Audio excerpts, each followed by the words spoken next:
তোমাদের বুঝি ধারণা যে ভূত পিশাচিনী ডাকিনী হাকিনীদের প্রাদুর্ভাব বুঝি শুধুমাত্র গায়েগঞ্জের মধ্যেই সীমাবদ্ধ?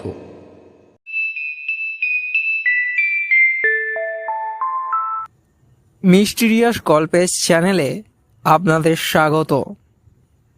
এই চ্যানেলে রয়েছে সাসপেন্স, ভৌতিক এবং রোমান্টিক গল্পসমূহ। তাহলে আর দেরি কেন, আজই মিস্টিরিয়াস গল্পের সাথে যুক্ত হন। আমাদের গল্প যদি আপনাদের কাছে ভালো লেগে থাকে তাহলে লাইক, কমেন্ট এবং সাবস্ক্রাইব করতে ভুলবেন না। তাহলে শুরু করা যাক। তামাক সেবনের দুর্বার ইচ্ছে তারানাথ নিজেও দমন করতে পারেনি। নিজের প্রিয় হুঁকোখানি সাজিয়ে নিয়ে এসেছে দেখলাম। গুরুক গুরুক শব্দে ইতিমধ্যে সেটি সেবন প্রক্রিয়া চালু হয়ে গিয়েছে। কয়েক মাস আকস্মিক ব্যয়ের খরচাপাতি অনেক বেড়ে গিয়েছে, তাই ইদানিং পয়সা কড়ির বেশ টানাটানি চলছে। ঠাকুরমশাই, এর কিছু একটা বিহিত করতে পারেন? এক পেয়ালা গরম চা হাতে তুলে নিয়ে জানতে চাইলাম। তারানাথ চোখ বুজে বিনিষ্ট চিত্তে ধূমপান করছিল। আমার কথা শুনে মৃত্যু খান নাড়ল।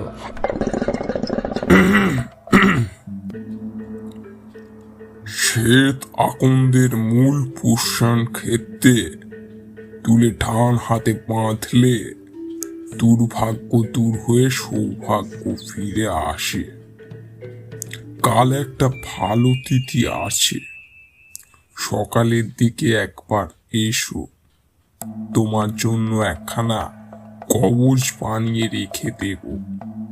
ধারণের এক পক্ষকালের মধ্যেই ফলাফল দেখতে পাবে। গুরুগম্ভীর গলায় বিধান দিয়ে তারানাথ ফের হুঁকোতে মনোনিবেশ করল। কিশোরী উৎসুক করছিল। বেতালা কথাবার্তার ভিড়ে আজকের আসরের গল্পটাই না যেন ফসকে যায়। কিছু একটা বলতে যাচ্ছিল বোধ হয়, তার আগেই তারানাথ নিজে হুঁকো নামিয়ে রেখে গল্প বলা শুরু করে দিল। এই কবচের কথা উঠতে বহুদিন আগের একটা ভয়ঙ্কর অভিজ্ঞতার কথা হঠাৎই মনে পড়ে গেল। তোমাদের একবার ব্রহ্মপিশাচের কথা শুনিয়েছিলাম, মনে আছে নিশ্চয়ই? যার প্রভাবে অন্য কীর্তিকা, কালব্যাহতি যোগ, নৈশ বয়সের আবির্ভাব, কত কি না বিচিত্র ঘটনা ঘটতে থাকে। এখনো পর্যন্ত মাত্র দুবারই সেই দুর্দমনীয় শক্তির সম্মুখীন হয়েছি। এই ঘটনার কাহিনী তোমরা আগেই শুনেছ। আজ দ্বিতীয় অভিজ্ঞতার কথা বলবো। গল্প শুনতে শুনতে দুজনই এমন বিভোর হয়ে গিয়েছিলাম, বেলা যে কখন গড়িয়ে সন্ধে নেমে গিয়েছে টেরই পাইনি। আজ এমনিতে মেঘলা আবহাওয়া, কালো মেঘের আড়ালে সেই যে সূর্যিমামা মুখ লুকিয়েছিলেন, তারপর দিনভর আর দেখাই মিলল না। মটলেনের একটু ভেতর দিকে তারানাথের বাড়ি, তবুও এখান থেকে বড় রাস্তার গাড়ি ঘোড়ার আওয়াজ আবছা হলেও শোনা যায়। দিনাবসানের সাথে সাথে সেই আওয়াজ এখন আরও ক্ষীণ হয়ে এসেছে। অনেক দেরি হয়ে গিয়েছে, এবার না ফিরলেই নয়। তারানাথের কাছ থেকে বিদায় নেব এমন সময় হঠাৎ কিশোরী একটা বেফাঁস কথা বলে ফেলল। আজকের গল্পটি ভারী জমাটে ছিল ঠাকুরমশাই। শুনতে শুনতে গায়ে কাঁটা দিয়ে উঠেছিল। তবে যাই বলুন না কেন, এই বিংশ শতাব্দীর আধুনিক কলকাতা শহরে বসে এসব গ্রাম্য অলৌকিক ঘটনা নেহাতি আজগুবি বলেই মনে হয়। মুহূর্তেই তারানাথ স্মিত চেহারাখানি আকাশের মেঘের মতোই ঘোলাটে গুরুগম্ভীর আকার ধারণ করল। কিশোরীটাও হয় বেআক্কেলে, নইলে ইচ্ছা করেই বুঝি তারানাথকে তাতাবার জন্য এমন করছে।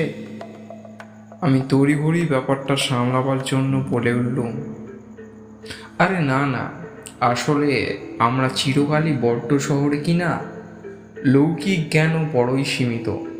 গ্রাম বাংলার পথে প্রান্তরে এমন কত কি না অজ্ঞাত প্রহেলিকা লুকিয়ে আছে, সেটুকু সম্পর্কে আর কতটাই বা জানতে পেরেছি।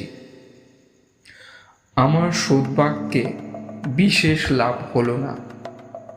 তারানাথ স্বভাবতই বেশ রুষ্ট হয়েছে, তবে স্বভাব গাম্ভীর্য বজায় রেখেই থমথমে গলায় বলল, তোমাদের বুঝি ধারণা যে ভূত পিশাচিনী ডাকিনী হাকিনীদের প্রাদুর্ভাব বুঝি শুধুমাত্র গায়গঞ্জের মধ্যেই সীমাবদ্ধ? প্রতিনিয়ত এই কলকাতা শহরেও যে কত অসৌলি ঘটনা ঘটে থাকে সে বিষয়ে আর কতটুকুই বা জানো? অবশ্য তোমাদেরও দোষ দিয়ে লাভ নেই। আগমতন্ত্রের জ্ঞান না থাকলে অন্ধের হস্তি দর্শন করার মতোই প্রতিক্রিয়া হবে।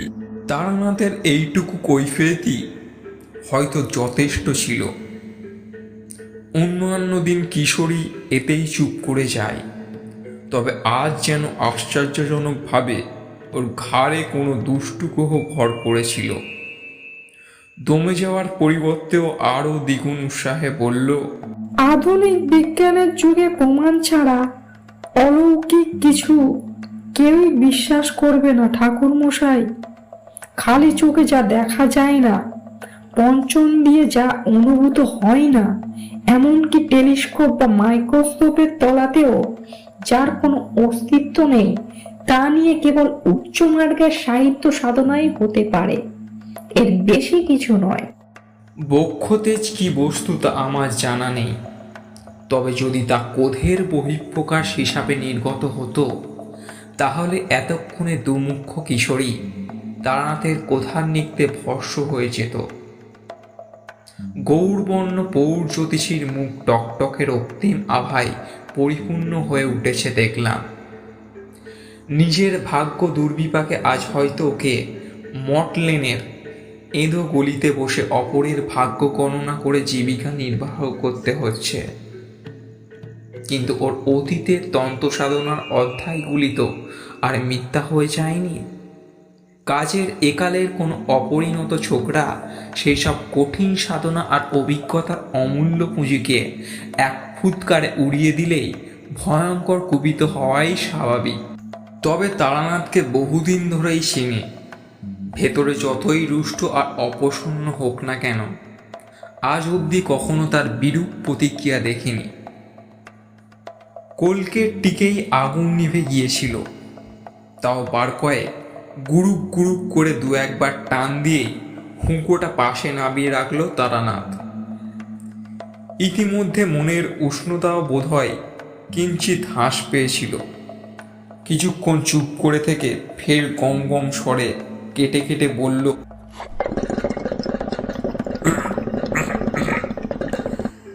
বীরভূমে শ্মশানে মাথু পাগলির কাছে আমার তন্ত্র সাধনার হাতে খড়ি।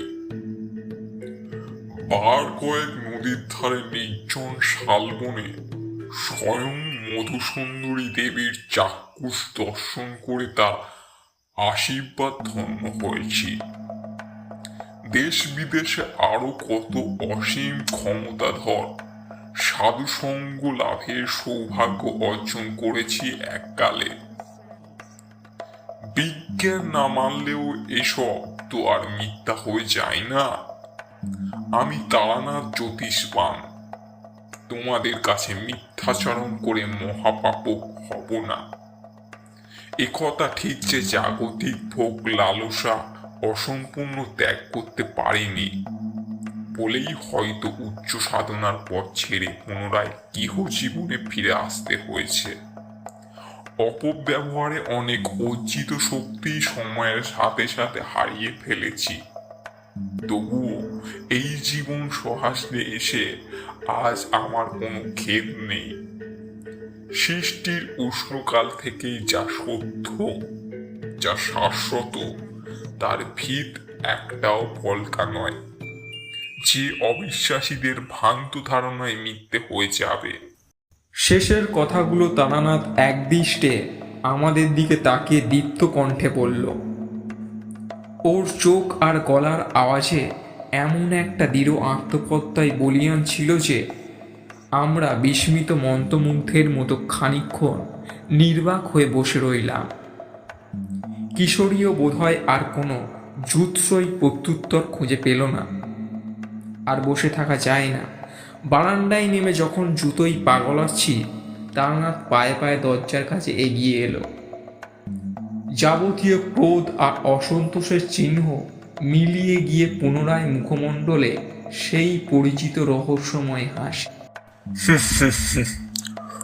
তোমরা নিহাতি ছেলে ছোকরা, অনেক কিছুই না জেনেই সমালোচনা করে ফেলো। তবে যদি নিজেরা কখনো তেমন কোনো অপ্রাকৃতিক ঘটনার সম্মুখীন হও, তখনই অর্জিত হবে প্রকৃত অভিজ্ঞতালব্ধ জ্ঞান। তারানাথের এই শেষ কথাটি দুর্ভেদ্য প্রহেলিকার মতো ঠেকেছিল।